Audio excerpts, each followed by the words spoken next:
السلام علیکم ورحمۃ اللہ وبرکاتہ۔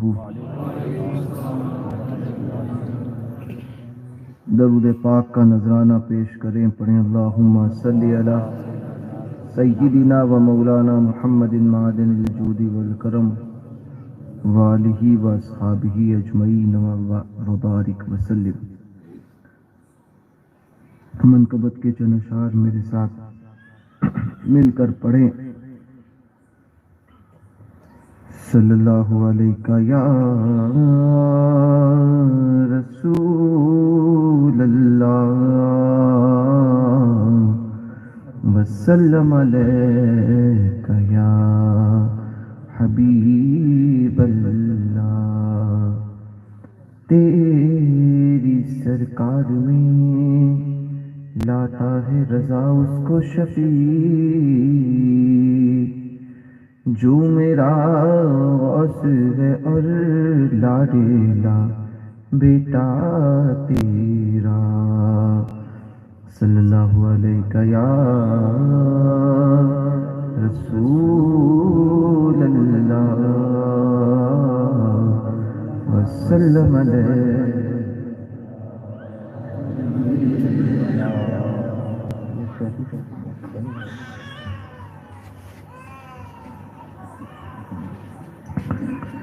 خدا کے فضل سے ہم پر ہے سایہ غوث اعظم کا، خدا کے فضل سے ہم پر ہے سایہ غوث اعظم کا۔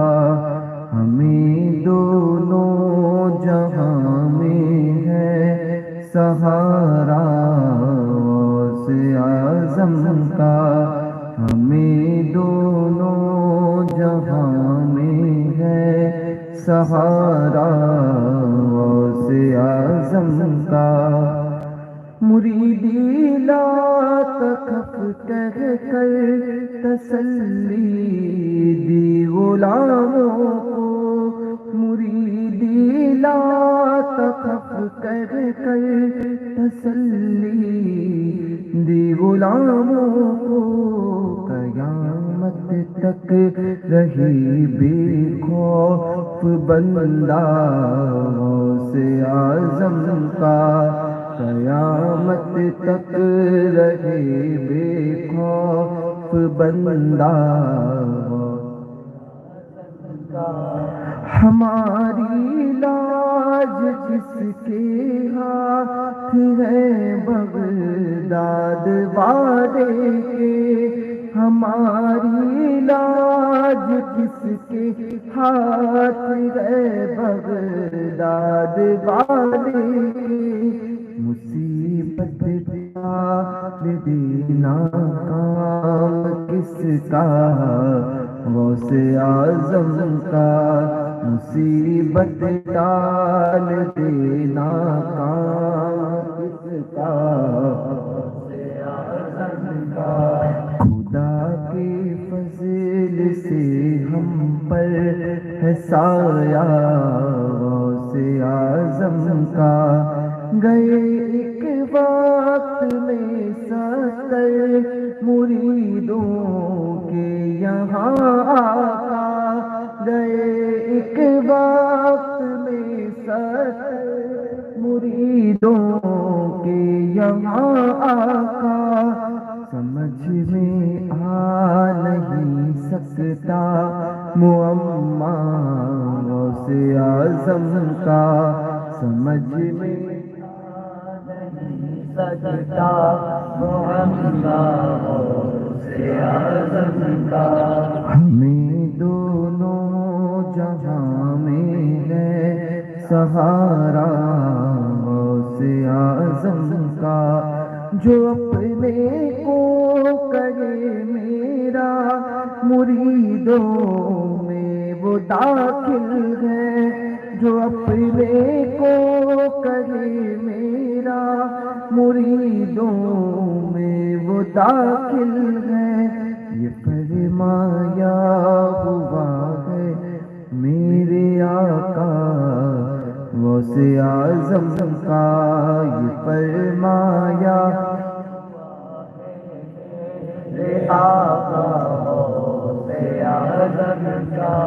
ہمیں دونوں جہاں میں ہے سہارا غوث اعظم کا خدا کے فضل سے ہم پر ہے سایہ غوث اعظم کا ہمیں دونوں جہاں میں ہے سہارا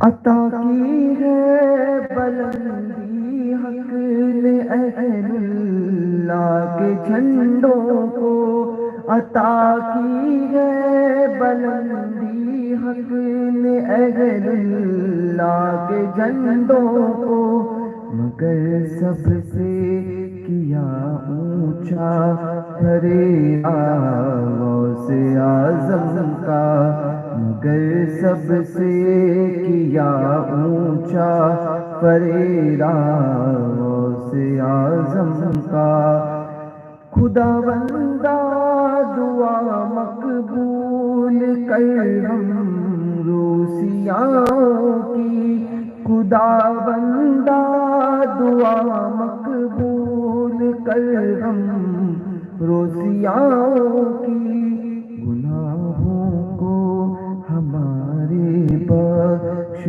صدقہ غوث اعظم کا گناہوں کو ہمارے بخش صدقہ غوث اعظم کا خدا کے فضل سے ہم پر ہے سایہ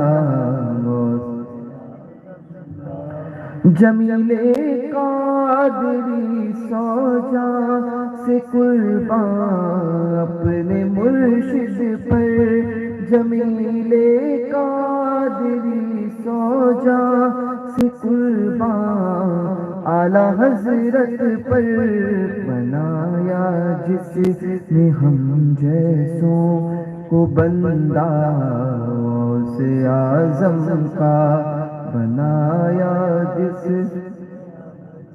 کو بندہ غوث اعظم کا خدا کے فضل سے ہم پر ہے سایہ غوث اعظم کا ہمیں دونوں جہاں میں ہے سہارا درود پاک پڑھیں اللہم صلی علی سیدنا و مولانا محمد معدن الجود والکرم وآلہ و اصحابہ اجمعین و بارک وسلم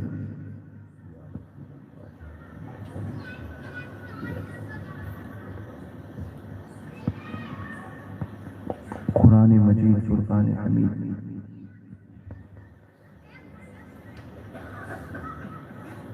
میں اولیاء کاملین کی جو شان بیان کی فرمایا گیا الا تاکید کے ساتھ ہوشیار خبردار الا ان اولیاء اللہ لا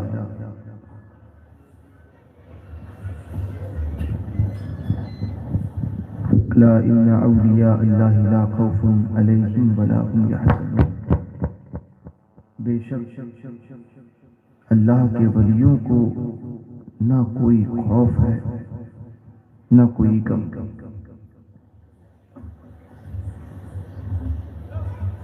اور پھر فرمایا گیا الذین آمنوا وکانوا یتقون اور یہ وہ ہے جو ایمان لائے اور تقوی اختیار کیا اولیاء کاملین ایک عرس کی مناسبت سے یہاں ہم حاضر ہوئے ہیں اولیاء کاملین سب سے پہلی خوبی کیا ہے ان کی کہ ولی ہونے کے لیے ایمان والا ہونا شرط ہے جو ایمان لائے کوئی غیر ایمان کوئی بد مذہب ہو یا کوئی کافر و مشرک ہو، وہ ہوا پر اڑے یا کتنے بھی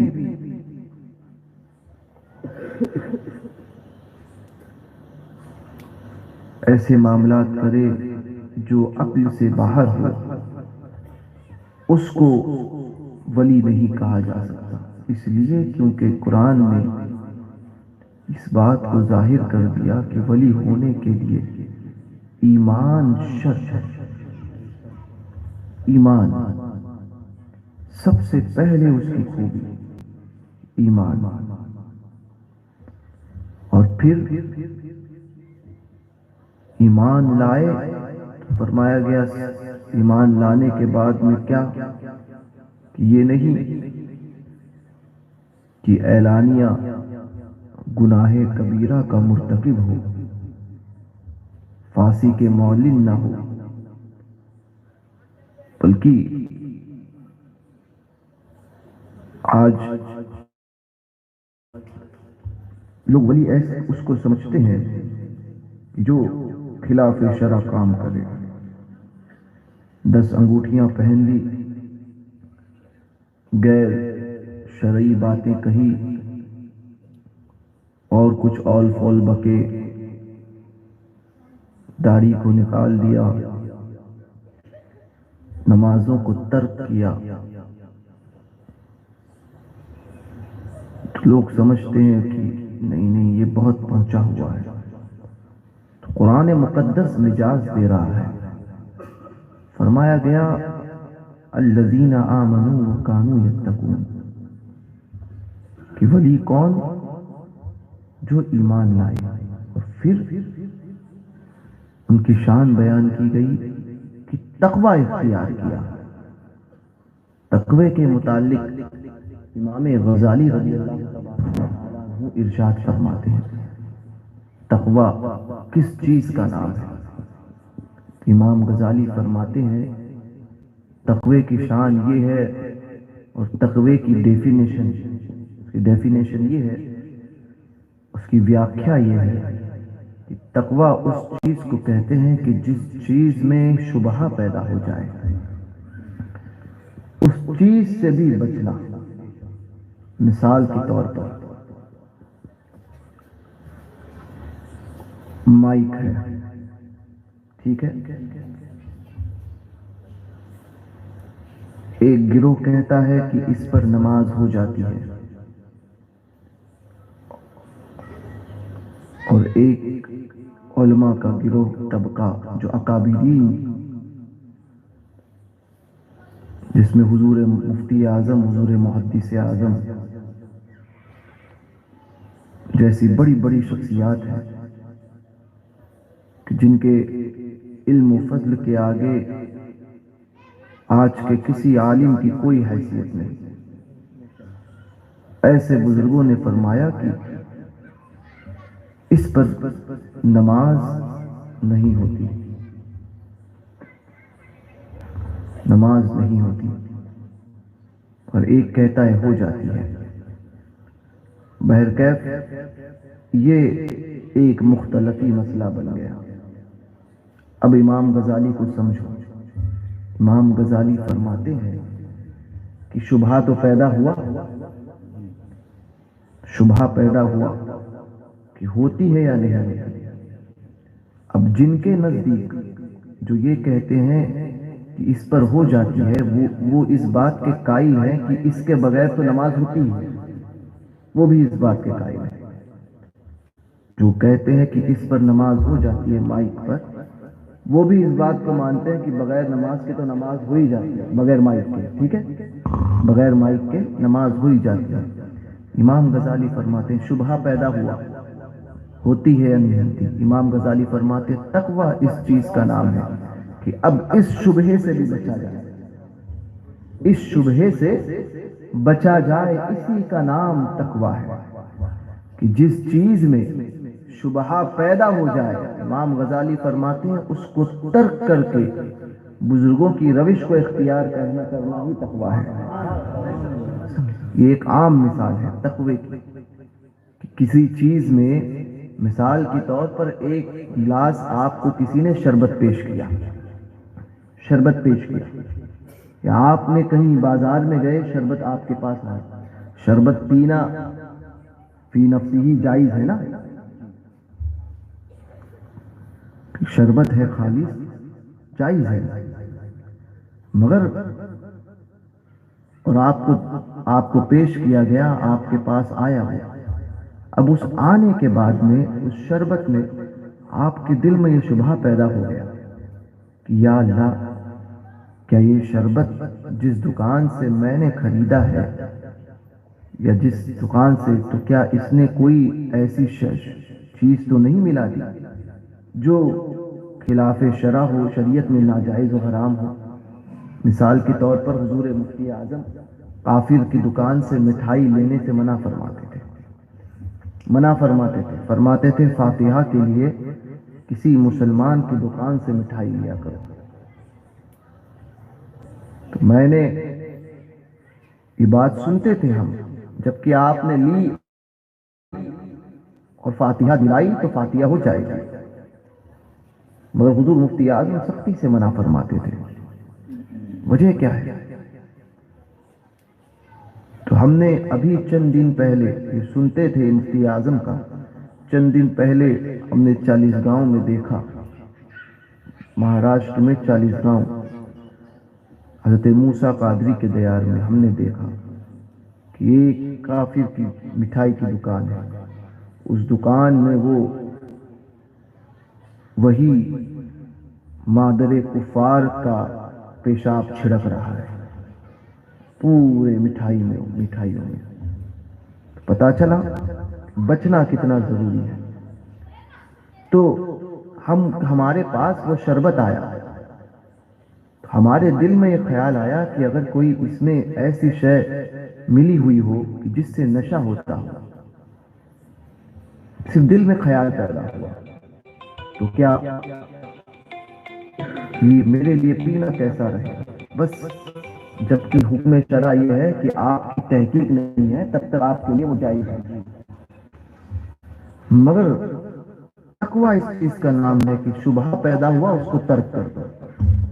تقوی اس چیز کا نام ہے کہ شبہات تو پیدا ہو گیا نا، تو شبہات والی چیزوں کو ترک کرنا، جس چیز میں شبہ پیدا ہو جائے اس چیز کو ترک کرنا، یہی تقوی ہے، یہی تقوی ہے۔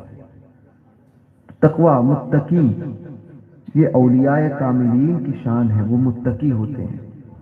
اور پھر ان کے متعلق فرمایا گیا کہ ان کی شان کیا ہے کہ نہ ان کو کوئی خوف نہ کوئی غم۔ انسان کو دو ہی چیزیں لگی ہوئی رہتی ہے، ٹھیک ہے، دو ہی چیز، کل کا خوف اور کل کا غم۔ کل کا خوف اور کل کا غم، یہ دو ہی چیزیں اس کے ساتھ میں ہوتی ہیں، یاد رکھنا۔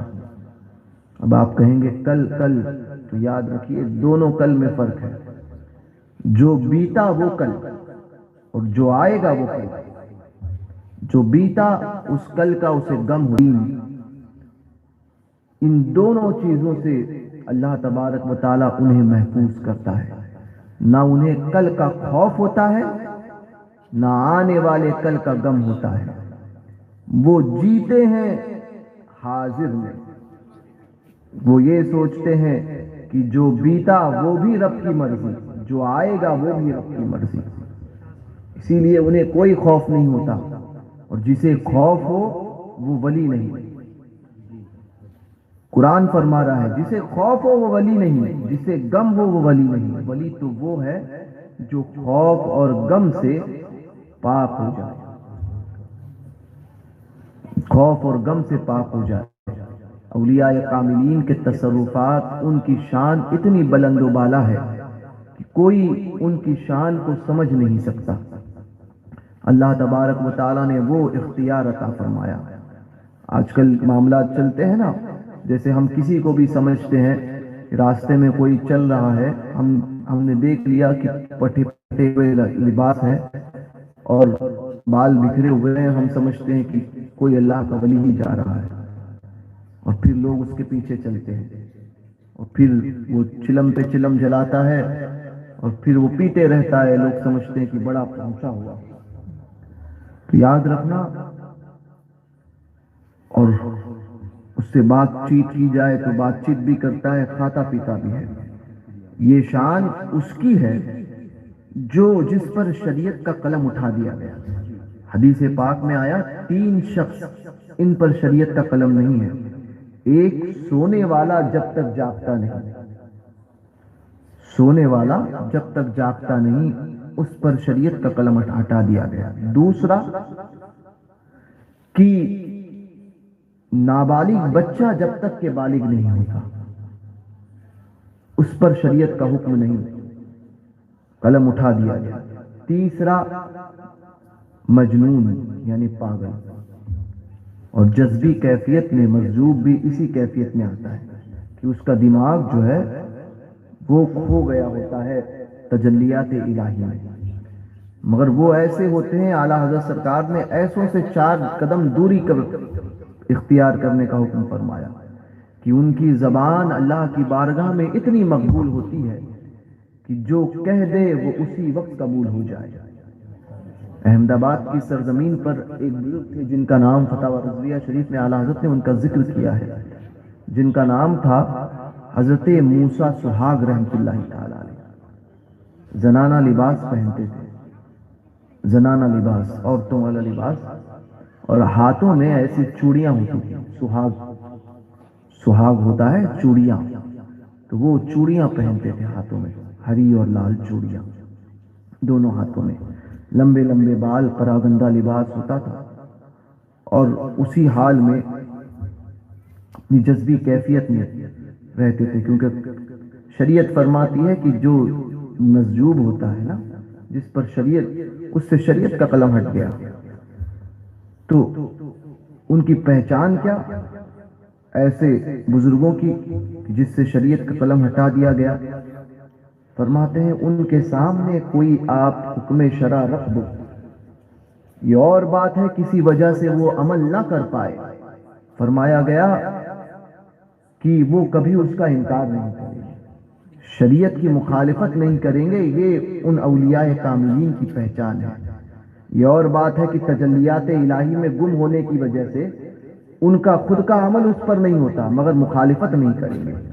حضرت موسیٰ سہاگ اسی عالم میں رہتے تھے اپنی جذبی کیفیت میں۔ ایک مرتبہ جمعے کا دن تھا اور قاضی وہاں سے گزر رہا تھا، قاضی شہر احمد آباد کے، تو حضرت موسیٰ سہاگ بازار میں ایسے ہی کچھ معاملات کر رہے تھے، کچھ کھیل کر رہے تھے۔ قاضی صاحب کی نظر پڑی اور کہا کہ حضرت چلیے نماز کے لیے۔ اب دیکھیے اولیاء کاملین کا معاملہ، یہ نہیں کہا کہ تم جاؤ، میں نماز نہیں پڑھتا، نماز کا انکار نہیں کیا، فرمایا ہاں اچھا ہے ٹھیک ہے چلو۔ پھر ان سے پوچھا گیا، کہا کہ حضرت یہ لباس میں نہیں ہے تو زنانہ عورتوں کا لباس ہے، لباس تبدیل کیجیے۔ ہاں ٹھیک ہے، غسل کرنا پڑے گا، ٹھیک ہے۔ غسل کرایا گیا، غسل کیا، اپنے کپڑے، مردانہ کپڑے پہننے کے بعد میں منبر کے پاس آ کر بیٹھے پہلی صف میں۔ اب آ کر بیٹھے اسی حالت میں، اب خطبہ کی اذان ہوئی اور مؤذن نے پکارا اللہ اکبر اللہ اکبر۔ یہ کہنا تھا کہ حضرت موسیٰ سہاگ رحمت اللہ تعالی علیہ پر ایک وجدانی کیفیت تاری اور فرمایا یا حی یا قیوم، یہ کہنا تھا، اور آسمان کی طرف جو ہاتھ اٹھائے تو وہی زنانہ لباس پھر سے بدن پہ تاری آ گیا، وہی ہاتھوں میں چوڑیاں آئی، اور یا حی یا قیوم کا نعرہ لگاتے ہوئے مسجد سے نکل گئے۔ یہ عالم ہوتا ہے اولیاء کاملین۔ یہ موسیٰ سہاگ، یہ ایسے اولیاء اللہ کی بارگاہ میں اتنے مقبول ہوتے ہیں کہ کسی کام کے لیے اگر قسم کھا لے تو اللہ اسی وقت اس کو قبول کرتا ہے، اسی وقت قبول کرتا ہے۔ اب موسیٰ سحاق کو دیکھا کہ آپ نے شریعت کا انکار نہیں کیا، یہ اور بات تھی، تجلیات الہی میں ایسے غرق تھے کہ اس کی وجہ سے آپ کا عمل اس پر نہ ہو پاتا تھا، مگر انکار وہ نہیں کریں گے۔ تو ایک مرتبہ احمد آباد میں قحط پڑا، بارش نہیں ہو رہی تھی، کئی عرصہ گزر گیا، سب نے اپنی اپنی طرف سے کوشش کی، نماز استسقاء وغیرہ ساری پڑھی گئی، مگر بارش نہیں۔ حضرت موسیٰ سحاق، کسی نے کہا کہ حضرت موسیٰ سحاق سے دعا کراؤ۔ قاضی بادشاہ سے کسی نے کہا، اب بادشاہ اپنی رعایا کو لے کر موسیٰ سحاق کے پاس پہنچا۔ آج تو ایسے چلم پیر موجود ہوتے ہیں جو اگر کوئی جائے تو وہ یہی کہیں گے ہاں ہاں میں ہی یہ کام کروں گا، مگر حضرت موسیٰ سحاق کی بارگاہ میں اس کا عریضہ پیش کیا کہ حضور آپ دعا فرمائیں، تو انکار کرنے لگے، میرے پاس کیوں آئے ہو، جاؤ جاؤ یہاں سے، میں کچھ نہیں کر سکتا، میں کچھ نہیں کر سکتا، سب کو منع کر دیا۔ پھر لوگوں نے اصرار کیا، پھر وہی حالت، مجھے نہیں پتا، آپ میرے پاس کیا ہے، کسی اور سے دعا کرو، میں کچھ نہیں کر سکتا، بھگا دیا۔ بادشاہ نے جب ضد کی اور لوگوں کا رونا دیکھا تو بازو میں پتھر پڑا ہوا تھا، پتھر پڑا ہوا تھا۔ حضرت موسیٰ سحاق رحمت اللہ تعالی علیہ نے اس پتھر کو اٹھایا اور آسمان کی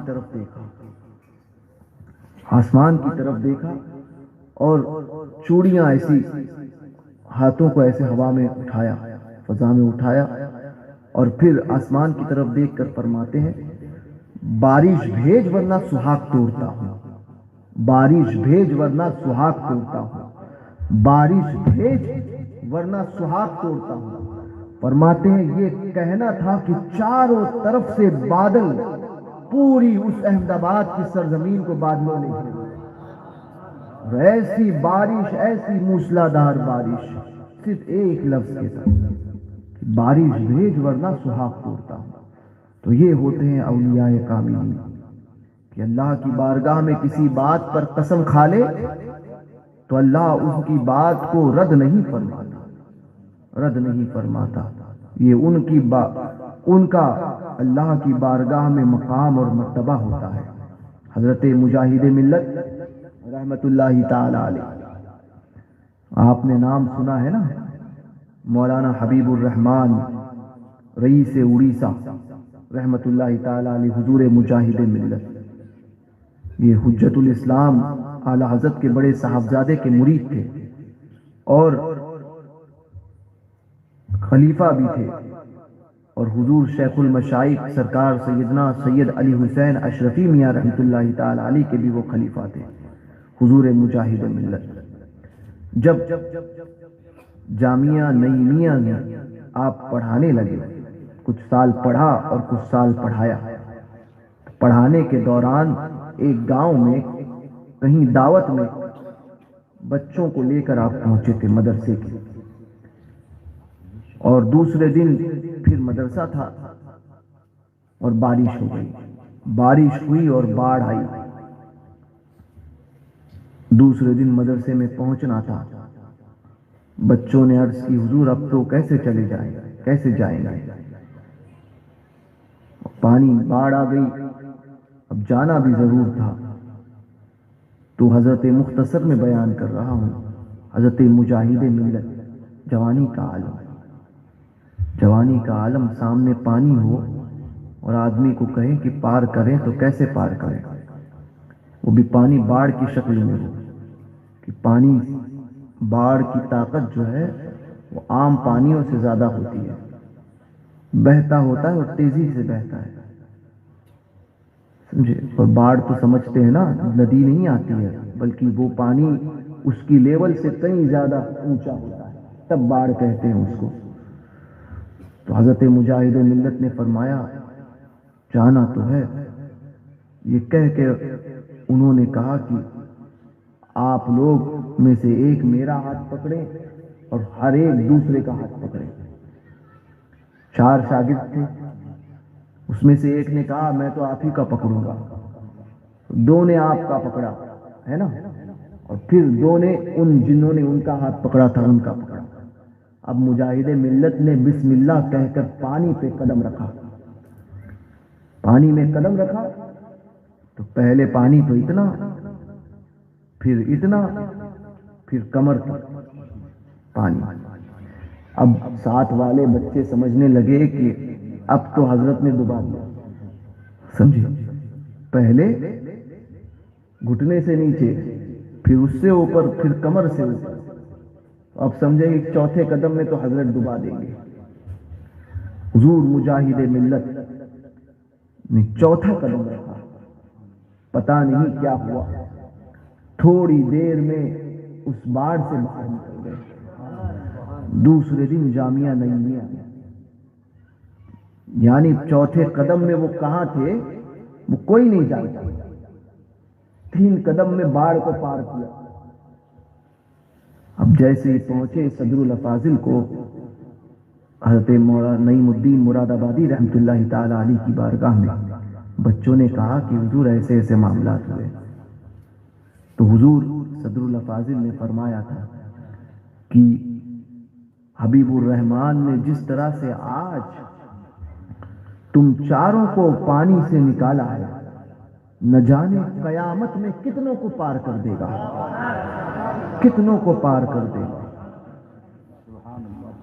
یہ ان کی شان اولیاء کاملین کی. حضور مفتی اعظم قطب عالم رحمت اللہ تعالی علیہ کیا کرامت کا عالم تھا، صاحب کرامات کثیرہ. اتنی کرامات حضور مفتی اعظم سے کہ اس صدی میں اتنی کرامات اور کسی دوسرے بزرگ سے سننے نہیں ملتی، کسی سے سننے نہیں ملتی. شریعت پر ایسی استقامت کے ساتھ ڈٹے ہوئے رہے کہ ایک کام بھی خلاف شرع نہیں فرمایا. جب یہاں تک کہ شریعت پر عمل کا عالم یہ تھا کہ عمر کے اس حصے میں پہنچنے کے بعد، یعنی جب ضعیفی کا معاملہ طاری ہوا اور آپ کو ناخن بھی کاٹنا ہوتا نا، تو کبھی یہ نہیں فرماتے کہ اس وقت یہ نیل کٹر نہیں چلتے تھے، ایک چھری ہوتی تھی، اس چھری سے ناخن کو کاٹا جاتا تھا. تو فرماتے تھے، کبھی یہ نہیں کہتے تھے کہ وہ لاؤ میرے ناخن کاٹ دو. صرف یوں کبھی جب ناخن کاٹنا ہوتا تو صرف یوں بار بار انگلیوں پر اشارہ کرتے، یوں. خدام سمجھ جاتے کہ حضرت کے ناخن بڑھ گئے ہیں تو ناخن کاٹنا. سوال نہیں کرتے. کسی نے پوچھا کہ حضور سوال کوئی چیز فرمایا؟ میرے آقا نے سوال کرنے سے منع فرمایا ہے. وہ مفتی اعظم جن کا چلنا اٹھنا بیٹھنا کرامت. ایک مرتبہ ایک شخص آئے حضور مفتی اعظم کی بارگاہ میں اور اس نے کہا کہ حضور میری بیوی پر کوئی خبیث آ گیا ہے.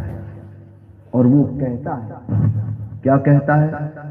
اس کے سامنے اگر جائے تو وہ فوراً چلاتا ہے، میں بھگوان داس ہوں. اتنا کہتا ہے، میں بھگوان داس ہوں.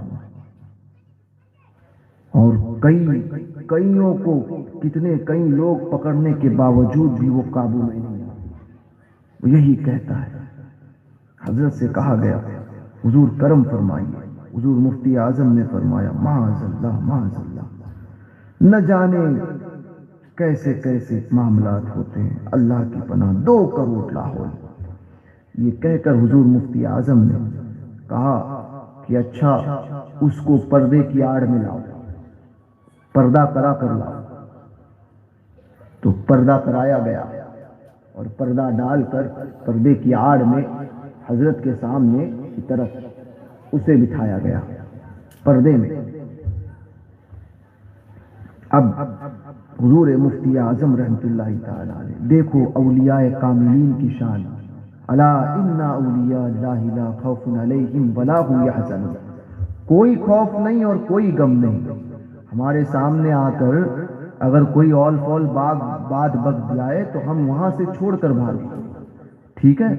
کوئی آ کر بول دے کہ اس پر شیطان حاوی ہوا ہے، ہم اس کمرے میں، جس کمرے میں کوئی مذاق سے کہہ دے کہ فلاں کمرے میں کوئی شیطان ہے یا کوئی بھوت رہتا ہے، تو ہم سونا گوارا نہیں کریں گے، کہیں گے باہر رہیں گے لیکن اس کمرے میں نہیں جائیں گے۔ لیکن حضور مفتی اعظم وہ آیا کر بیٹھایا گیا، لوگ پکڑے ہوئے تھے، حضرت نے فرمایا چھوڑ دو اسے، کپڑا ڈالا ہوا تھا اس کے۔ حضرت نے فرمایا کہ کون، کیا کرتے ہو، پریشان کر کے رکھا ہے۔ تو حضرت سے جو چلا کر کہا میں بھگوان زور سے کہنا تھا، حضور مفتی اعظم کو جلال آیا اور فرمانے لگے معاذ اللہ معاذ اللہ، 2 کروڑ لاحول، نہ جانے کیسے کیسے داس چلے آتے ہیں، نہ جانے کہاں کہاں سے چلے آتے ہیں۔ خبیث جاتا ہے یا جوتا، ہاں کہ وہ جوتا لو اس کے سر پہ ایک چپیٹ مارو، میں جاتا ہے یا جوتا ماروں، جاتا ہے یا جوتا ماروں، جاتا ہے یا جوتا ماروں۔ بتاؤ اگر کسی پر حاضری کا معاملہ ہو اور آپ جا کر کہہ دینا کبھی جاتے ہو یا جوتا ماروں، تو پتا چلے گا وہ جاتا ہے یا آپ کو ہی جوتا مارتا ہے۔ کس کو جوتا مارتا ہے پتا چل جائے گا۔ ہم اتنے وظائف کرتے ہیں، اتنا پڑھو گے قرآن پاک، کتنا پڑھو گے، اس کے بعد میں بھی وہ تاب نہیں لا پاتا۔ وہ کہتا ہے تو پڑھتے رہے، مجھے کچھ نہیں ہوتا۔ حضور مفتی اعظم نے کیا کہا تھا؟ کوئی قرآن پاک کی کوئی آیت، کوئی وظیفہ، کوئی ورد پڑھا تھا تو یہ فرمایا تھا جاتا ہے یا جوتا مارو، جاتا ہے یا جوتا مارو، یہ کہنا تھا۔ وہیں سے چلا کر کہنے لگی معاف کر دو حضور، معاف کر دو، مجھے نہیں پتا تھا کہ آپ کی بارگاہ میں لے کر آئے ہیں، میں نہیں جانتا تھا کہ یہ آپ کی بارگاہ ہے۔ حضور میری توبہ، میرے باپ کی توبہ، حضور آئندہ کبھی نہیں آؤں گا، آئندہ کبھی نہیں آؤں گا، وعدہ کرتا ہوں، وعدہ کرتا ہوں۔ یہ کہتے ہوئے وہ بے ہوش ہوئے۔ حضرت نے فرمایا پانی دم کر کے لیا اور کہا اس کو پلاؤ۔ 3 مرتبہ کہا تھا جاتا ہے یا جوتا مارو۔ حضرت نے کہا پانی دم کر کے کہا جاؤ اس کو لے کر جاؤ، پلایا گیا۔ اس کے بعد میں وہ شکایت اس عورت کو زندگی میں کبھی نہیں ہوئی، کبھی نہیں ہوئی۔ کیا معاملات تھے، کیوں؟ جو ایمان لائے اور تقوی اختیار کیا، تقوی اختیار کیا۔ تقوی کی شان، یہ شان ہے تقوی کی کہ اللہ تبارک و تعالیٰ کا جو بندے مومن اللہ کا ہو جاتا ہے، پھر کائنات کی ہر شے اس کے پیچھے چلتی ہے، ہر شے اس کے حساب سے چلتی ہے، ہر معاملات اس کے حساب سے ہوتے ہیں۔ ایسی تو بے شمار کرامتیں حضور مفتی اعظم کی ہیں۔ آپ نے ان علاقوں میں تو نہیں بلکہ ٹیکم گڑھ وغیرہ کے علاقوں میں ایک بزرگ تھے جن کا نام تھا مفتی نانپارہ، آپ نے نام سنا ہوگا۔ مفتی نانپارہ مولانا رجب علی خان قادری رحمۃ اللہ تعالی علیہ، بڑے پائے کے بزرگ تھے اور بڑے با کرامت بزرگ تھے۔ ایک کرامت تو ان کی یہ تھی کہ کوئی بچہ آتا اور کوئی ملاقات کے لیے آتا تو یہ جیب میں بسم اللہ بول کر ہاتھ ڈالتے، اور اس وقت 10 اور 20 کی نوٹیں چلتی تھی اور کڑک کڑک نوٹ اس کو دیتے، کڑک کڑک نوٹ، جیب میں کچھ ہو نہیں ہو بسم اللہ بول کر ہاتھ ڈالا اور کڑک نوٹ نکال کر دیا۔ یہ دستے غیب کا معاملہ مفتی نانپارہ کا تھا۔ تو ان کی تو بہت سی کرامات ہے۔ تو حضور مفتی نانپارہ یہ مفتی اعظم کے خلیفہ ہیں، تو مفتی نانپارہ رحمۃ اللہ تعالی علیہ نے کی ایسی کرامات آپ کو ٹیکم گڑھ میں، ناسک میں کئی لوگ ملیں گے۔ لوگ کہتے ہیں، بہابڑا کہتا ہے کہ نبی کو علم غیب نہیں ہوتا۔ میں نے کہا تم کہتے ہو نبی کی بات کرتے ہو، نبی تو نبی ہے، نبی کی امت میں پیدا ہونے والے ولی کی علم غیب کا جواب تم نہیں دے سکتے۔ اللہ وہ علم انہیں عطا فرماتا ہے۔ ماں کے پیٹ میں کیا ہے آج بھی ایک مدت کے بعد میں ہی سائنس بتاتی ہے، مگر اگر شروعات ہو جائے، حمل ٹھہر جائے، اسی وقت پوچھے پہلے ہی مہینے میں، تو نہیں بتا پائے گی، اور کوئی کہہ دے بتا دے تو کہہ سکتے ہو مفتی نانپارہ رحمت اللہ تعالی علیہ کی کرامت تھی، ایک نہیں کئیوں ایسے لوگ ملیں گے آپ کو ٹیکم گڑھ، جترپور، جتارا میں، چھترپور میں اور ناسک کلیان کے علاقوں میں، جو یہ کہیں گے کہ ماں کے پیٹ تو ماں کے پیٹ میں، اب آپ پوچھ دو کہ باپ کی پشت میں کیا ہے تو کوئی بتا پائے گا؟ کوئی نہیں بتا پائے گا۔ شادیاں نہیں ہوئی ہے، نوجوان ہے، کنوارے ہیں، حضور مفتی نانپارہ کی بارگاہ میں حاضر ہوئے، مفتی نانپارہ سے کہا کہ حضور میرا بیٹا ہے، دعا فرما دیجیے۔ کسی نے کہا، مفتی نانپارہ فرماتے تھے اچھا دعا کروں گا، اس کی جب شادی ہو تو پہلے بیٹے کا نام یہ رکھنا، دوسرے کا نام یہ رکھنا، تیسرے کا نام یہ رکھنا۔ لوگوں نے دیکھا حضور مفتی نانپارہ نے جو ترتیب بتائی تھی، اولاد بھی اسی ترتیب سے ہوتی تھی۔ کسی کو پہلی بیٹی بتائی تو کبھی پہلا بیٹا نہیں ہوا، کسی کو پہلا بیٹا کہا تو کبھی پہلی بیٹی نہیں ہوئی۔ جس ترتیب سے نام بتائے اور نام دیے ویسے ہی ترتیب سے بچے پیدا ہوئے۔ باپ کی پشت کو دیکھ لیتا ہے اللہ کا ولی کہ اس کی پشت میں کیا ہے۔ تو یہ مفتی نانپارہ رحمت اللہ تعالی علیہ، ایک نہیں درجنوں ایسی آپ کو کرامات ان کی اس طرح سے مل جائے گی۔ تو اولیاء کاملین جنہیں کوئی خوف نہیں، کوئی غم نہیں، بے خوف ہوتے ہیں، کیا کرتے ہیں وہ؟ جب اللہ تبارک و تعالیٰ کی بارگاہ کے برگزیدہ بن جاتے ہیں نا تو پھر ہوتا وہ ہے جو وہ چاہتے ہیں۔ دنیا کے حساب، وہ دنیا کے حساب سے نہیں، دنیا ان کے حساب سے چلتی ہے۔ اور ان کا کام کیا ہوتا ہے؟ ان کا کام کیا ہوتا ہے اور وہ اس مرتبے پر کیسے فائز ہوتے ہیں؟ تو اقبال نے ایک بات کہی تھی، ایک بات، اولیاء کاملین اس مرتبے پر فائز جو ہوتے ہیں نا، اس کی ایک وجہ، صرف ایک وجہ تھی کہ محمد سے وفا تو نے تو ہم تیرے ہے، یہ جہاں چیز ہے کیا لوح و قلم تیرے۔ یہی ایک وجہ ہے کہ جو اللہ کے محبوب کی بارگاہ کا ہو جاتا ہے، جو اللہ اس کے رسول کا ہو جاتا ہے، ساری کائنات ان کی ہو جاتی ہے۔ یہ اولیاء کاملین کا تصرف ہے، ولیوں کا تصرف حق ہے اور ان کی کرامات سچ ہے۔ اولیاء کاملین کا دامن مضبوطی سے تھامے رکھو، جس نے ان کے دامن کو تھاما وہ دنیا میں بھی کامیاب ہوا اور آخرت میں بھی کامیاب ہوا۔ اور دامن اگر تھامنا ہے تو یاد رکھنا ادب کسی حال میں نہیں چھوڑنا۔ غوث پاک رضی اللہ تبارک و تعالی عنہ کا وہ معاملہ کہ حضور غوث پاک نے فرمایا تھا قدمی حاذی علی رقبتی کل ولی اللہ، میرا یہ قدم تمام اولیاء اللہ کی گردنوں پر ہے۔ حضور غوث پاک نے یہ فرمایا تھا جب نوجوانی کا عالم تھا حضور غوث پاک کے، تو اس وقت بغداد سے باہر ایک غوث تھے جو مقام غوثیت پر فائز تھے، وہ کبھی ظاہر ہوتے تھے اور کبھی غائب ہوتے تھے، اچانک ظاہر ہوتے تھے اور اچانک غائب ہوتے تھے۔ بعض بزرگوں نے اپنی کتاب میں ان کا نام یوسف حمدانی لکھا ہے، جو سلسلہ نقشبند کے ایک بہت بڑے بزرگ ہیں، اور بعض نے ان کا نام نہیں لکھا، بلکہ بعض نے یوسف حمدانی کا نام ان بزرگوں میں لکھا ہے کہ جو قدمی حاذی علی رقبتی کل ولی اللہ، حضور غوث پاک نے یہ فرمایا تھا جو اس مجلس میں جتنے لوگ تھے اس میں یوسف حمدانی کا نام لکھا ہے۔ بہرکیف وہ جو بھی تھے اللہ کے ولی جو غوث تھے، جو غائب ہوتے تھے اور ظاہر ہوتے تھے، تو غوث پاک بغداد معلیٰ میں جب پڑھنے کے لیے آئے تو ان کا چرچا سنا، تو ان کے ساتھ میں دو لوگ تھے جو مدرسے میں پڑھتے تھے، تو آپ کے ان لوگوں نے کہا کہ چلو فلاں جگہ پر فلاں پہاڑی کے پاس ایک ایسے غوث رہتے ہیں، ایک اللہ کے ولی رہتے ہیں، ان سے مل کے آتے ہیں۔ تو اس میں ایک تھا ابن سقا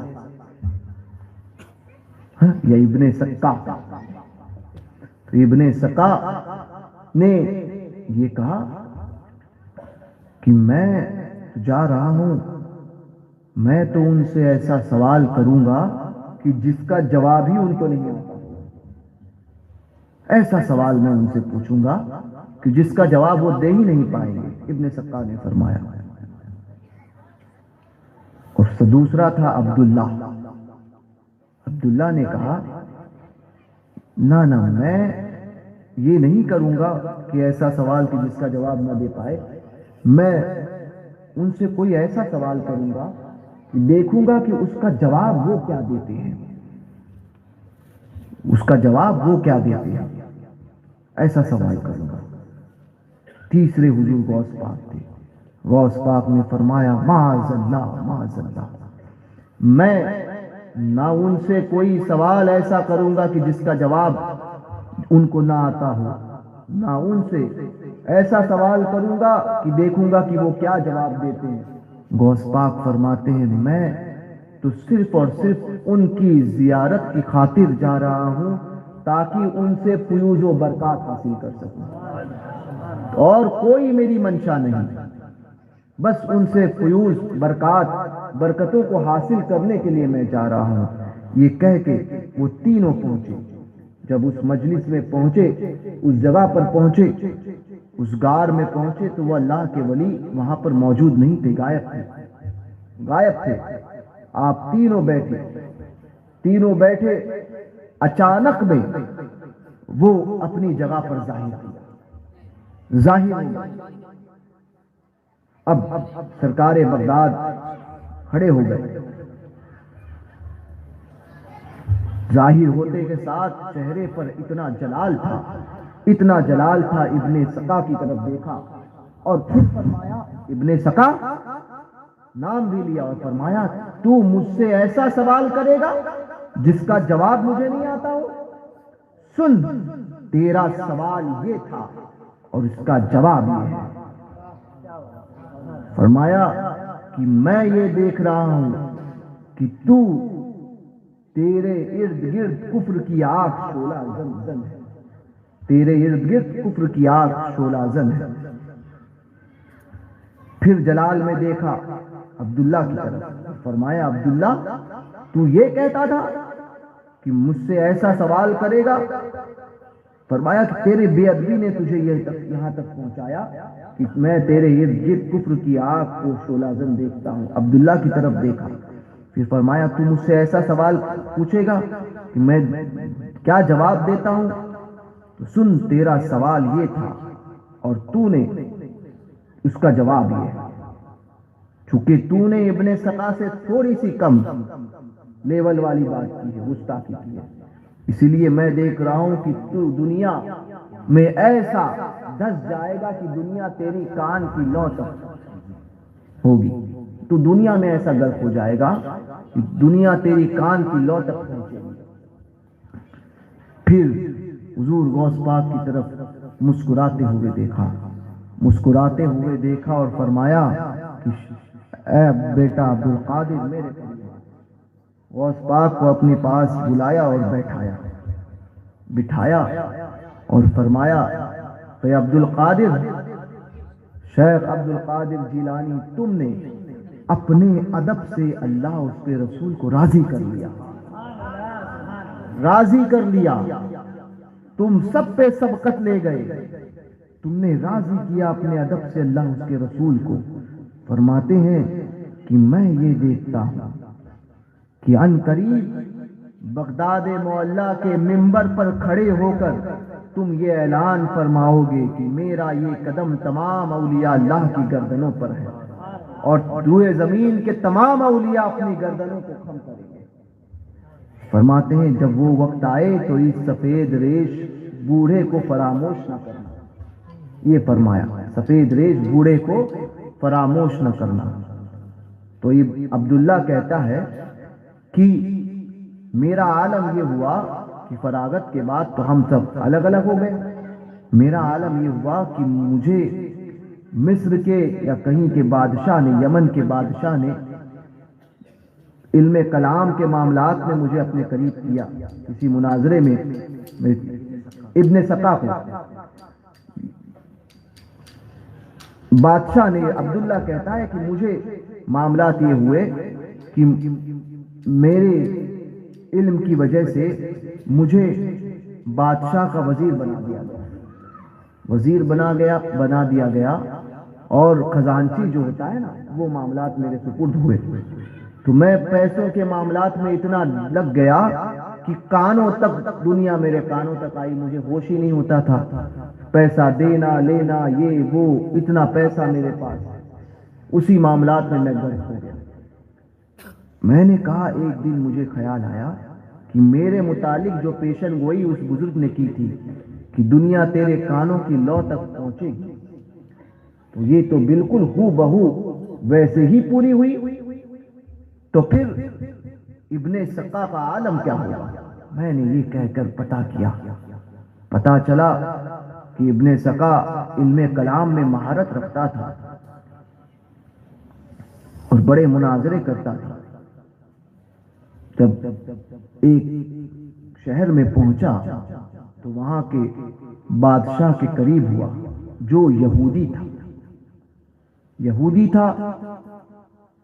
اب اس نے ان لوگوں کو بھی ہرایا۔ اب ابن سقا کی نظر بادشاہ کی بیٹی پر پڑی، بہت حسین و جمیل اور بہت خوبصورت۔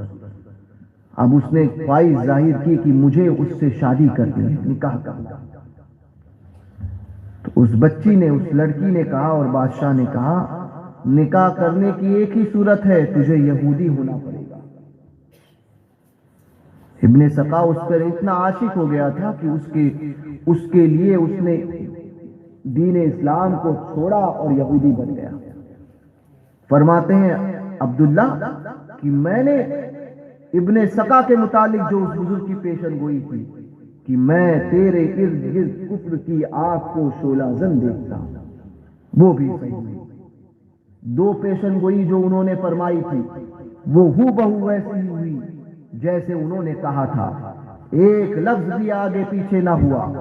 فرماتے ہیں اب میں نے بغداد میں شیخ عبد القادر جیلانی کے معاملات کو پتہ کرنے کی کوشش کی، تو پتا چلا کہ بغداد معلیٰ میں سیدنا شیخ عبد القادر جیلانی نے یہ اعلان فرمایا ہے کہ میرا یہ قدم تمام اولیاء اللہ کی گردنوں پر ہے۔ تو یہ اولیاء، تو پتا چلا کہ بزرگوں کی بارگاہ میں فیض پانا ہے تو سب سے پہلے ادب سیکھنا ضروری ہے۔ جس نے ادب نہیں سیکھا اس کو اس کا علم کوئی فائدہ نہیں پہنچائے گا، جس نے ادب سیکھا وہی کامیاب ہوا۔ اسی لیے ہمارے بزرگوں نے کہا کہ جب کسی عالم کی بارگاہ میں جاؤ تو زبان کو سنبھالو کہ کوئی غیر شرعی بات اگر زبان سے نکلی تو فوراً اس پر گرفت ہو جائے گا۔ اور کسی اللہ کے ولی کی بارگاہ میں جاؤ تو دو چیزوں کو سنبھالو، ایک تو اپنی زبان کو اور ایک اپنے دل کو۔ فرماتے ہیں اولیاء کاملین کی نظریں تمہارے دلوں پر ہوتی ہے، وہ دلوں کے خطرات سے بھی واقف ہوتے ہیں۔ تو اگر تم نے، فرماتے تھے بزرگوں کا معاملہ کہا کرتے تھے کہ جہاں پر تم اپنی چپلوں کو اتارتے ہو بزرگوں کی بارگاہ میں جب جاتے ہو تو کیا کسی معزز مقام پر جاتے ہو تو جہاں چپل اتارتے ہو تو اللہ کے ولی کی بارگاہ میں جاؤ تو عقلیں بھی وہیں اتارا کرو اور دل کا دروازہ کھولا کرو۔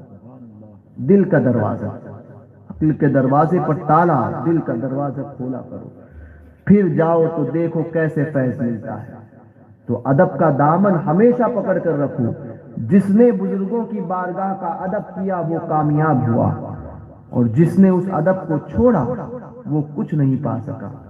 آپ نے ایک ایسے محدث جن کو حضرت محدث کبیر کے نام سے یاد کیا جاتا ہے، محدث کبیر کو آپ نے سنا یا دیکھا ہوگا، کتنا علم ہے، کیسے معاملات ہیں۔ آج بر صغیر ہند و پاک میں علمی معیار میں ان جیسا دوسرا کوئی نہیں، ان کا ثانی کوئی نظر نہیں آتا۔ محدث کبیر صدر الشریعہ بدر الطریقہ کے بیٹے ہونا اپنی جگہ، تو صدر الشریعہ کے دیگر بھی صاحبزادے تھے اور ہیں، مگر جو مقبولیت محدث کبیر کو حضور صدر الشریعہ کے صاحبزادگان میں ملی وہ دیگر کسی کو نہیں۔ وجہ کیا؟ وجہ یہ رہی، اگر آپ ان کی زندگی کی حقیقت کو دیکھیں گے تو پتہ چلے گا کہ انہوں نے اپنے اساتذہ کا بڑا ادب کیا، خصوصیت کے ساتھ میں حافظ ملت کا۔ حافظ ملت رحمت اللہ تعالی علیہ کے کپڑوں کو خود اپنے ہاتھوں سے دھوتے تھے اور پھر خود سکھاتے تھے اور گھڑی کر کر پیش کرتے تھے۔ تو اس ادب نے بزرگوں کے، اپنے اساتذہ کے، اپنے بزرگوں کے ادب نے آج دنیا سنیت میں ایک عالم جو ضیاء المصطفیٰ کے نام سے تھا اسے دنیا سنیت حضور محدث کبیر کے نام سے جانتا۔ یہ ادب تھا اپنے بزرگوں کی بارگاہ کا۔ تو ادب جس نے ادب کیا وہ سب کچھ پا گیا، اور جس نے ادب چھوڑا وہ پا کر بھی سب کچھ کھو گیا۔ تو اپنے بزرگوں کی بارگاہ سے فیض حاصل کرنا ہے تو دل کے دروازوں کو کھولو۔ اللہ تبارک و تعالی ہمیں کہنے سننے سے زیادہ عمل کی توفیق عطا فرمائے، اور بزرگوں کی بارگاہ کا سچا مؤدب بنائے، اور بزرگان دین کے فیوز و برکات سے ہم سب کو مالا مال فرمائے۔ یہ لکھی کی سرزمین ہے، تو یہاں کے لوگوں کو میں یہی بات کہوں گا کہ اپنے دل کی تختی پر ایک بات لکھ دو، وہ یہ ہے کہ مسلک اعلیٰ حضرت پر سختی سے قائم رہنا ہے۔ سمجھے؟ دل کی تختی پر ایک بات لکھی جائے لکھی والوں، وہ یہ ہے کہ مسلک اعلیٰ حضرت پر قائم رہو، اور ایسا قائم رہو کہ مسلک کے معاملے میں کسی کی رعایت نہ کرنا، کسی کی بھی رعایت نہ کرنا۔ جو مسلک اعلیٰ حضرت سے ذرہ برابر بھی ہٹا ہوا نظر آئے، وہ کوئی پیر ہو، کوئی مولوی ہو، کوئی عالم ہو، کوئی بڑا ہو، جو بھی ہو، اپنے آپ سے اس کو الگ کر لینا۔ مسلک اعلیٰ حضرت یہی سکھاتا ہے کہ نبی سے جو ہو بیگانہ اسے دل سے جدا کر دے، پدر مادر برادر مال و جاں ان پر فدا کر دے۔ ایسے مضبوطی سے مسلک اعلیٰ حضرت پر قائم رہنا، مسلک اعلیٰ حضرت میں کے معاملے میں کسی کی رعایت نہ کرنا۔ حضور تاج الشریعہ بدر الطریقہ کے جو فرمان ہیں، حضور تاج الشریعہ نے جو فرمایا اس پر مضبوطی سے قائم رہو۔ جن سے بچنا کہا ان سے بچو، جن سے ملنا کہا ان سے ملو۔ حضور تاج الشریعہ اس دور میں مسلک اعلیٰ حضرت کے صحیح ترجمان کا نام ہے، سچے ترجمان کا۔ تو ہمارے لیے ہمارے بزرگان دین کافی ہیں۔ سنیوں تو یاد رکھنا، مسلک کے معاملے میں کسی کی رعایت نہیں۔ حضور تاج الشریعہ کی زندگی کو اگر آپ دیکھیں گے تو اتنی مخالفت اگر کسی دوسرے شخص کی ہوتی نا تو اس کا صفحہ ہستی سے مٹنے کے لیے کافی ہو جاتا معاملہ، مگر کیا بات ہے کہ جہاں جاتے تھے وہاں ماننے والوں کا ایک تاتا لگا ہوا ہے، لوگ دیوا نوار ٹوٹ پڑتے تھے۔ وجہ کیا ہے؟ وجہ یہی ہے کہ جو اللہ اس کے رسول کا سچے طور پر ہو گیا، ساری دنیا اس کی ہو جاتی ہے۔ ایسے عالم میں تو حضور تاج الشریعہ کے فرمان پر عمل کرتے رہو۔ میں علماء سے بھی عرض کروں گا کہ آپ حضرات ان علاقوں میں خصوصی طور پر توجہ دیں۔ یہ ایسے علاقے ہیں کہ میں نے دیکھا کہ یہاں کے لوگوں میں بھولا پن زیادہ ہے، تو اس کے سبب وہ یہ امتیاز نہیں کر پاتے کہ کس کو ہمارے معاشرے میں بلایا جائے اور کس سے بچا جائے۔ تو علماء سے کہوں گا کہ ایسے وقت میں اپنے قوم کی رہبری کیا کریں، اور مسلک اعلیٰ حضرت کو آگے بڑھانے میں اپنا اہم کردار آپ ادا کریں۔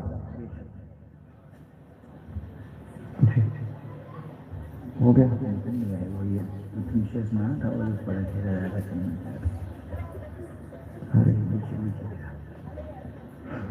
موبائل پہ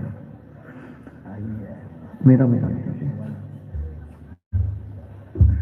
میرے ساتھ میں کلام کے چند اشعار پڑھ لیجئے. حکم ہے آج اکٹھا ہے دانشوران وطن، آج اکٹھا ہے دانشوران وطن، یعنی علماء شعراء و فکر اور فن، یعنی علماء شعراء و فکر اور فن، صاحبان نظر حاصل انجمن، صاحبان نظر حاصل انجمن، نقطدان فصیحان و اہل سنن، نقطدان و فصیحان اہل سنن، ہے ادیب و خطیب و زبان و سخن، ہے ادیب و خطیب و زبان و سخن، یہ رضا کا چمن ہے، رضا کا چمن، یہ رضا کا چمن ہے، رضا کا چمن، یہ رضا کا چمن ہے، رضا کا چمن، یہ رضا کا چمن ہے، ہے رضا کا چمن، عظمت صدق صدیق اکبر لیے، عظمت صدق صدیق اکبر لیے، عدل فاروق اعظم کا مظہر لیے، عدل فاروق اعظم کا مظہر لیے، صبر عثمان غنی کا سمندر لیے، صبر عثمان غنی کا سمندر لیے، پرتو دست بازوئے حیدر لیے، پرتو دست بازوئے حیدر لیے، نکہتے رنگو حضرت حسین و حسن، نکہتے رنگو حضرت حسین و حسن، یہ رضا کا چمن ہے، رضا کا چمن، یہ رضا، یہ رضا کا چمن ہے، رضا کا چمن، یہ رضا کا چمن، یہ رضا کا چمن ہے، رضا کا چمن، اس میں اجمیری خواجہ کی ہے خواجگی، اس میں اجمیری خواجہ کی ہے خواجگی، سید مسعود غازی کا گلشن یہی، سید مسعود غازی کا، یہ ہے پھلواری اشرف جہانگیر کی، یہ ہے پھلواری اشرف جہانگیر کی، رنگ و بوئے بریلی مارہ روی، رنگ و بوئے بریلی و مارہ روی، اس پہ سایہ فگن پنجائے پنجتن، اس پہ سایہ فگن پنجائے پنجتن، یہ رضا کا تکبیر، نعرہ تکبیر، نعرہ رسالت، نعرہ رسالت، نعرہ غوثیہ، نعرہ غوثیہ، مسلک اعلی حضرت، مستی مستی قریہ قریہ،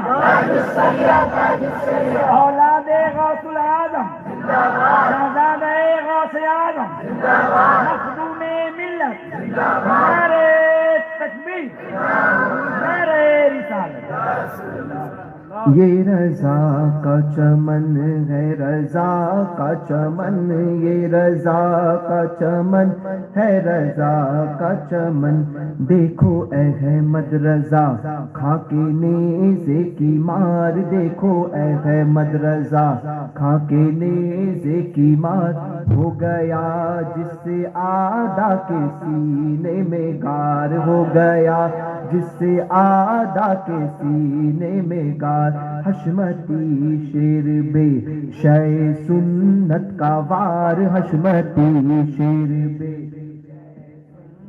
بچ کے جانے نہ پائے وہابی شکار، بچ کے جانے نہ پائے وہابی شکار، ضرب صدر الشریعہ ہے باطل شکن، ضرب صدر الشریعہ ہے باطل شکن، یہ رضا کا چمن ہے، رضا کا چمن، یہ رضا کا چمن،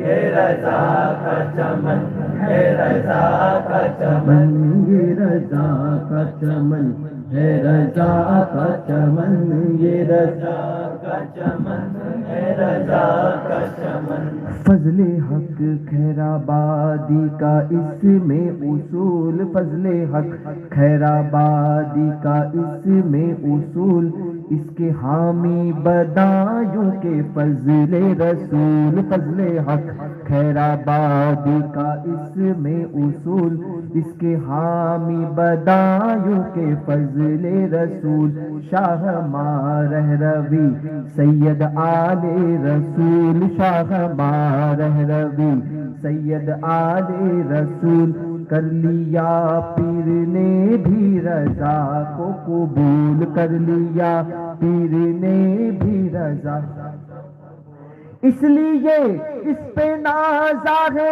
اہل سنن، اس لیے اس پہ نازا ہے اہل سنن، یہ رضا کا چمن ہے، رضا کا چمن، یہ رضا کا چمن، یہ رضا کا چمن، یہ رضا کا چمن، اس کے ریحاں کی اجمل مہک چار سو، اس کے ریحاں کی اجمل مہک چار سو، اس کے اختر کی ازہر مینا شمس خوں، اس کے اختر کی ازہر مینا شمس خوں، یا الہی سلامت رہے منہ بموں، یا الہی سلامت رہے منہ بموں، مفتی اعظم ہند کی آبرو، یا الہی سلامت رہے منہ بموں، مفتی اعظم ہند کی آبرو، ہے دعاؤں میں مصروف اہل سنن، ہے دعاؤں میں مصروف اہل سنن، یہ رضا کا چمن ہے، رضا کا چمن، یہ رضا کا چمن، یہ رضا کا چمن ہے، رضا کا چمن، یہ رضا کا چمن ہے، رضا کا چمن، یہ رضا کا چمن ہے، رضا کا چمن، امام احمد رضا زندہ باد، مسلک اعلیٰ حضرت پائندہ باد، مسلک اعلیٰ حضرت میں قائم رہو، زندگی دی گئی ہے اسی کے لیے، مسلک اعلیٰ حضرت سلامت رہے، ایک پہچان دین نبی کے لیے، یا الہی مسلک احمد رضا خان زندہ باد، حفظ ناموس رسالت کا جو ذمہ دار ہے، دوران گفتگو اگر کوئی غیر شرعی کلمات میری زبان سے نکلے ہوئے ہوں تو میں ان علماء اور سادات کی موجودگی میں اپنے ان تمام غیر شرعی کلمات سے اور ان تمام غیر شرعی گفتگو سے توبہ اور رجوع کرتا ہوں، اور میرے ساتھ آپ بھی اس نیت سے کہ میری کسی غیر شرعی بات پر آپ نے حامی بھری ہو تو آپ بھی اس بات سے توبہ کریں، پڑھیں استغفر اللہ ربی من کل ذنب واتوب الیہ، لا الہ الا اللہ، لا الہ الا اللہ، محمد رسول اللہ، محمد رسول اللہ صلی اللہ علیہ وسلم۔ علیہ وسلم۔ حضرات محترم ایک اعلان سماعت فرمائیں، جیسا کہ آپ کو بتایا گیا کہ آج ہمارے لیے بہترین موقع ہے کہ ہماری اس بستی میں لکھی گاؤں میں غوث العظم شہنشاہ بغداد کے لخت جگر تشریف لائے، آپ نے ان کا نورانی عرفانی حقانی بیان سنا، ہمارے دلوں کو آپ کے بیانات سے روشنی ملی اور ہمارا دل محظوظ ہوا، مزین ہوا۔ تو آپ حضرات بہت متمنی تھے، آرزومند تھے کہ ہمارے گاؤں میں آپ تشریف لائیں گے، تو میں اولاد غوث آدم کے دست پاک پہ توبہ کروں گا۔ ماں اور بہنیں بے شمار، بلکہ پورے بستی کی ہماری ماں اور بہنیں یہاں حاضر ہیں، وہ سب کے سب مرید ہونا چاہتی ہیں، اور مرد حضرات بھی دامن غوث الورا سے وابستہ ہونا چاہتے ہیں۔ تو میری بات سن لیجیے، عورت اور مرد دونوں کو ایک ہی ساتھ پڑھائیں گے۔ تو جہاں رہے گا کہ میں وعدہ کرتا ہوں، تو وہاں عورتیں بولیں گی کرتی ہوں، ہے کہ نہیں؟ سرکار کہیں گے کہ کہو میں توبہ کرتا ہوں، تو ماں اور بہنیں کہیں گی میں توبہ کرتی ہوں، ہے کہ نہیں؟ ایک ہی ساتھ میں دونوں کو پڑھایا جائے گا، اور جو کچھ بھی پڑھایا جاتا ہے آپ لوگ پڑھ لیجیے، انشاءاللہ تعالیٰ سلسلہ قادیہ میں داخل ہو جائیں گے۔ جنہیں کپڑا ملا تو بہتر ہے، نہیں ملا تو آگے والی پیٹھ پر ہاتھ رکھ کر کے جو بھی پڑھایا جائے آپ پڑھ رہے ہیں، اب سرکار پڑھا رہا ہے۔ گانے بجانے تماشے بد مذہب کی صحبت اور تمام تر گناہوں سے برائی سے بچتا رہوں گا، شریعت پر قائم رہوں گا، نماز روزہ ہر فرض ہر واجب سنتوں کو ان کے وقتوں پر ادا کرتا رہوں گا۔ توبہ کرتا ہوں میں اپنے گناہوں سے، میری توبہ قبول فرما، نیکیوں کی توفیق دے، گناہوں سے بچا اور بچنے کی توفیق عطا فرما۔ میں نے اپنا ہاتھ غوث پاک کے دست پاک میں دیا، میں نے اپنا ہاتھ غوث پاک کے دست پاک میں دیا، میں نے اپنا ہاتھ غوث پاک کے دست پاک میں دیا، الہی مجھے غوث پاک کے مریدوں میں قبول فرما، قیامت کے دن ان کے گروہ میں اٹھا، سلسلے کے فیضان سے مالا مال فرما، مشائخ سلسلہ اور بزرگوں کا فیضان دنیا و آخرت میں مجھ پر ظاہر فرما، آمین یا رب العالمین۔ وصلی اللہ تبارک و تعالی علی خیر خلقہ ونور عرشہ محمد وآلہ واصحابہ اجمعین۔ الہی اس مجلس خیر کو اپنی بارگاہ میں قبول فرما، یہاں سے جانے سے پہلے ہم سب کا شمار بخشے ہوئے میں فرما، ہم سب کی، ہمارے گھروں، ہمارے والدین کی، ہمارے آباء و اجداد، امہات، مریدین، محبین، متعلقین اور تمام سنیوں کی بے حساب بخشش و مغفرت فرما، حضور غوث اعظم کے غلاموں میں قبول فرما، اس سرزمین کی سنیت کو مستحکم فرما، مسلک اعلیٰ حضرت کا بول بالا فرما، ہم سب میں آپس میں اتفاق، اتحاد، محبتوں کو قائم فرما، نا اتفاقیوں سے محفوظ فرما۔ جتنے سادات علماء اس منبر پر موجود ہیں، ان تمام سادات اور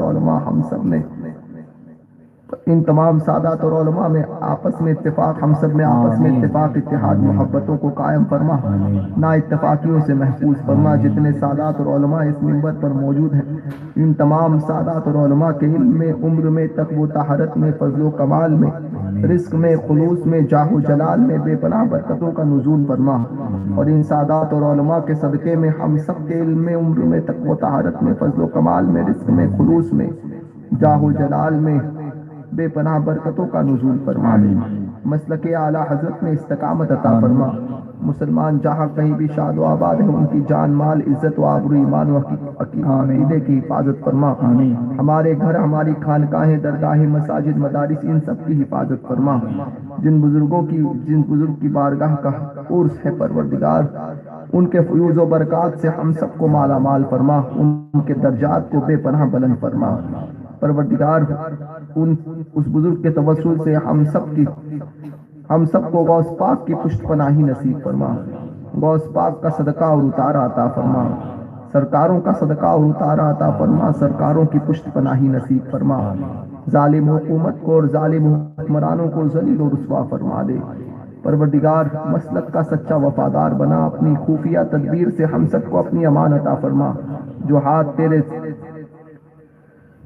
محبوبین کے توسل سے تیری بارگاہ میں اٹھے ہیں، ان ہاتھوں کو دنیا کے سامنے پھیلنے سے محفوظ فرما، دنیا کی محتاجی، مفلسی، تنگ دستی سے ہم سب کو محفوظ فرما، اپنی بارگاہ کا محتاج بنا دنیا سے بے نیاز کر دے، اپنی بارگاہ کا محتاج بنا دنیا سے بے نیاز کر دے، اپنی بارگاہ کا محتاج بنا دنیا سے بے نیاز کر دے۔ حضور غوث اعظم کے صدقے میں دنیا و آخرت میں ہم سب کو کامیابی اور کامرانی نصیب فرما۔ آنے والی زندگی، آنے والی ساعتیں، آنے والے لمحات ہم سب کے لیے مبارک سے مبارک فرما۔ پروردگار سرکار بغداد کے صدقے میں دنیا و آخرت کی بھلائی ہمیں نصیب فرما دے۔ جتنے لوگ حاضر آئے ہیں، جو جائز تمنائیں کے لیے موجود ہیں، ان سب کی، ہم سب کی جملہ دلی جائز تمنا، مقصد، آرزو، مرادوں کو پورا فرما۔ حاسدین کے حسد سے، بدگوؤں کی بدگوئی سے، دشمنوں کی دشمنی سے، جادو ٹونا کرنے والوں کے سحر سے، شریروں کے شر سے، شیطان کے مکر و فریب سے، نفس کی شرارتوں سے، ہر چھوٹے بڑے حادثے سے، زمینی اور آسمانی بلاؤں سے، ناگہانی آفتوں سے، حادثات سے، حادثوں میں مبتلا ہونے سے، دجال کے فتنے سے، فتنوں میں مبتلا ہونے سے، ہر چھوٹے بڑے فتنے سے، حکومت کے شر سے، حکمرانوں کے شر سے، کفار و مشرکین کے شر سے، ہم سب کو، ہمارے گھروں کو، گھر والوں کو، مریدین، محبین، متعلقین، اہل و عیال، والدین، مشائخ، اساتذہ، ان سب کو محفوظ و معمور فرما دے۔ الہی غیب سے رزق عطا فرما، پروردگار اسلامی زندگی عطا فرما، ایمانی موت نصیب فرما، علم نافع عطا فرما، استقامت شریعت نصیب فرما، مسلک اعلیٰ حضرت میں استقامت عطا فرما، مسلک کا سچا وفادار بنا۔